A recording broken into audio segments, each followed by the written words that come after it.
Good morning. আবার একটা নতুন সকাল দিয়ে শুরু। তবে আজ কিন্তু বেশ একটু হলেও মনে আনন্দ হচ্ছে স্কুল যাওয়ার আগে। তার কারণ আজকে বাড়ি ফিরে কিন্তু আবার 3 দিনের ছুটি।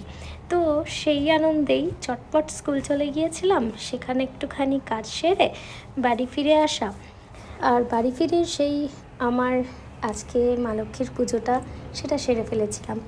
আর তার সাথেই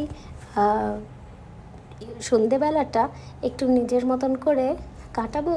আর যেহেতু কালকে আর কোনো তাড়া নেই, তাই নিজের সাথে নিজে একটুখানি সময় কাটাবো। আর জানো তো, নিজের সাথে নিজের সময় কাটানোটা কিন্তু খুব দরকার।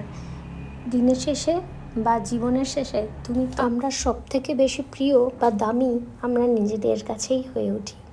তাই নিজের সাথে নিজের সময় কাটানোটা কিন্তু খুব দরকার। আর নিজেকে ফার্স্ট প্রায়োরিটি দেওয়াটাও খুব দরকার। তো একটুখানি বাইরে থেকে ঘুরে একটুখানি রিফ্রেশ হয়ে বাড়ি ফিরেছিলাম। আর এভাবেই দিনটা শেষ হলো। দেখা হচ্ছে আবার নেক্সট ভিডিওয়।